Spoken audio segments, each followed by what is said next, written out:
আসসালামু আলাইকুম, আমি রিজওয়ান কবির আকন্দ iTesseract টেকনোলজিসের পক্ষ থেকে আপনাদের সামনে হাজির হয়েছি নতুন একটি ভিডিও নিয়ে। আজকে আমরা কথা বলবো আইআর অবস্ট্যাকল সেন্সর নিয়ে।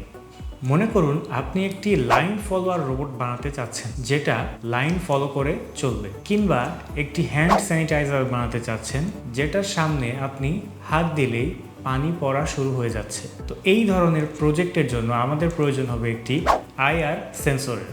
চলুন জেনে নেওয়া যাক আইআর সেন্সরটি কিভাবে কাজ করে। আমার হাতে রয়েছে একটি আইআর সেন্সর। তো এই সেন্সরটিতে আমরা দেখতে পাচ্ছি দুটি এলইডি রয়েছে। তো আমার বাম পাশে যে এলইডিটি রয়েছে এটি হলো আইআর ট্রান্সমিটার এলইডি, এবং ডান পাশের যে ব্ল্যাক এলইডিটি রয়েছে এটি হলো আইআর রিসিভার ডায়োড। আমরা যখন এই সেন্সরটিতে পাওয়ার দেব তখন এই সেন্সরের বাম পাশে থাকা আইআর ট্রান্সমিটার এলইডিটি অন হয়ে যাবে এবং সে একটি আইআর আলো প্রেরণ করবে, যেটা আমরা খালি চোখে দেখতে পারি না। আমাদের বাসার টিভি রিমোট অথবা এসির রিমোটে এরকম একটি আইআর এলইডি থাকে। যখন এই সেন্সরটি অন হবে তখন আইআর এলইডিটি অন হয়ে যাবে এবং সে একটি ইনফ্রারেড লাইট সে প্রেরণ করবে তার সামনের দিকে। এরপর যখন এই সেন্সরের সামনে কোনো অবস্ট্যাকল বা বাধা আসবে তখন সেই আইআর লাইট সেই বস্তুতে বাধা পেয়ে রিফ্লেক্টেড হবে এবং ডান পাশে থাকা ব্ল্যাক আইআর রিসিভার ডায়োডটিতে প্রতিফলিত হবে।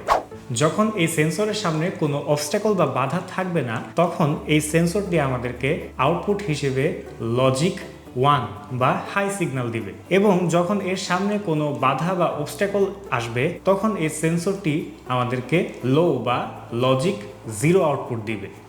চলুন দেখে নেওয়া যাক এই সেন্সরটিতে কি কি ইলেকট্রনিক কম্পোনেন্টস রয়েছে। সামনের দিকে রয়েছে একটি আইআর ট্রান্সমিটার এলইডি এবং একটি আইআর রিসিভার ডায়োড। তো চলুন এবার পেছনের দিকটা দেখে নিই। এই সেন্সরের হার্ট হিসেবে রয়েছে একটি অপারেশনাল অ্যাম্প্লিফায়ার আইসি যার মডেল হলো LM393। এছাড়াও একটি পটেনশিওমিটার রয়েছে যেটাকে ঘুরিয়ে আমরা এই সেন্সরের সেন্সিটিভিটি কন্ট্রোল করতে পারি। সেন্সিটিভিটি কন্ট্রোল করার মাধ্যমে আমরা একটা ডিস্টেন্স সেট করে দেই, যে ডিস্টেন্সে কোনো অবস্ট্যাকল আছে কিনা সে সেটা নির্ধারণ করতে পারে। আমরা দেখতে পাচ্ছি আমাদের সেন্সরের 4টি পিন রয়েছে। বাম পাশে থাকা পিনটি হলো ভিসিসি পিন। এই পিনকে আমরা আমাদের আরডুইনো অথবা কোনো মাইক্রো কন্ট্রোলারের 5 ভোল্টে কানেক্ট করতে পারি।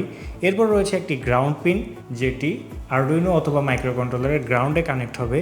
এরপর রয়েছে D0 এবং A0। D0 means digital output and A0 means analogue output. D0 pin থেকে আমরা চাইলে ডিজিটাল আউটপুট নিতে পারি এবং A0 থেকে আমরা অ্যানালগ আউটপুট নিতে পারি। আমরা ডিজিটাল আউটপুট নেব না কি অ্যানালগ আউটপুট নেব সেটা নির্ভর করে আমাদের প্রজেক্টের ওপর। আশা করি আপনারা বুঝতে পেরেছেন এই সেন্সরটি আমরা কোন কাজে ইউজ করব এবং সেন্সরটি কিভাবে কাজ করে। দেখা হবে পরবর্তী ভিডিওতে নতুন একটি সেন্সর নিয়ে। ততক্ষণ পর্যন্ত ভালো থাকবেন, সুস্থ থাকবেন। আসসালামু আলাইকুম।